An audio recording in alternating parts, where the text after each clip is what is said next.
Dans le monde de l'intelligence artificielle, on parle beaucoup de créativité, de conversation, mais la précision, c'est un tout autre défi. Aujourd'hui, on va décortiquer un projet fascinant qui s'attaque à ce problème. GeneAgent, une création de Thierry Meissen, qui est une IA conçue pour un but bien précis, la vérité scientifique. Alors, imaginez un peu.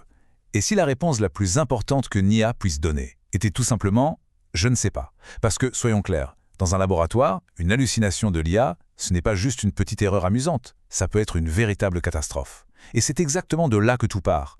Bon, pour bien comprendre, il faut voir la différence fondamentale. D'un côté, on a l'IA généraliste, celle qu'on connaît bien. Elle puise dans une mémoire gigantesque, ce qui la rend super créative, mais aussi sujette à inventer des choses. Et de l'autre, on a un agent spécialiste comme GeneAgent.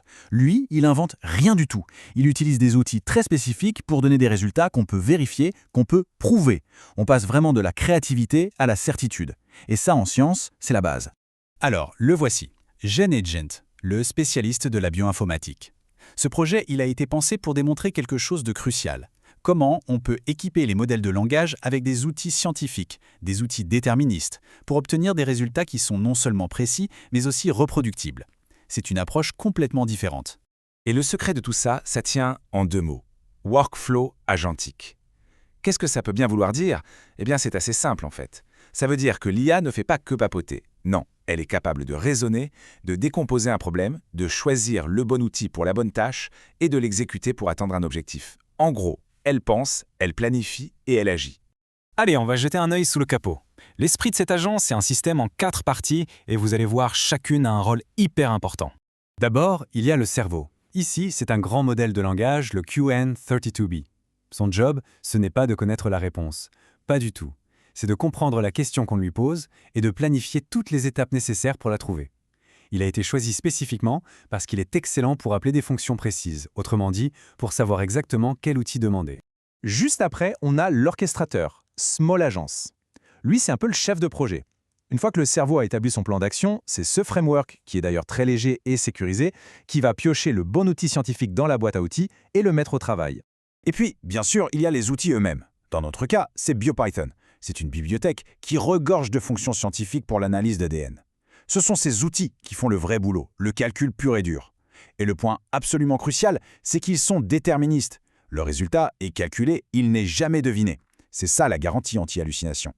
Et enfin, pour voir tout ça, il y a l'interface qui a été construite avec Streamlit. Et ça, pour la transparence, c'est juste génial. Ça permet de suivre en temps réel tout le processus de raisonnement de l'agent.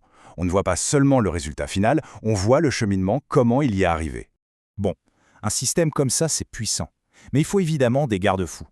Voyons un peu comment GeneAgent s'assure de sa propre fiabilité, comment il est conçu pour ne jamais rien inventer. En fait, le système est truffé de protocoles de sécurité. D'abord, il y a un nettoyage des données à l'entrée. Il vérifie que la séquence ADN contient bien uniquement les lettres A, C, T, G et rien d'autre. Ensuite, l'instruction de base qu'on lui donne, le prompt, lui interdit formellement d'inventer quoi que ce soit. Et bien sûr, il y a le cœur du réacteur. Il s'appuie sur les outils déterministes, pas sur des suppositions. Et enfin, une petite règle simple mais efficace, il ignore les séquences trop courtes. C'est une véritable défense à plusieurs niveaux. Assez de théorie, mettons tout ça en pratique. On va suivre un exemple de A à Z pour voir concrètement l'agent en action, depuis la soumission d'une séquence d'ADN jusqu'au rapport final. Voilà comment ça se passe. Étape 1, on lui donne une séquence ADN. Étape 2, le cerveau analyse la demande, il la décortique. Étape 3, l'orchestrateur sélectionne l'outil parfait pour la tâche. Étape 4, l'outil fait son calcul, son analyse scientifique. Et pour finir, étape 5, un rapport final basé à 100% sur des faits est généré. Chaque étape est visible, chaque décision est tracée, c'est limpide.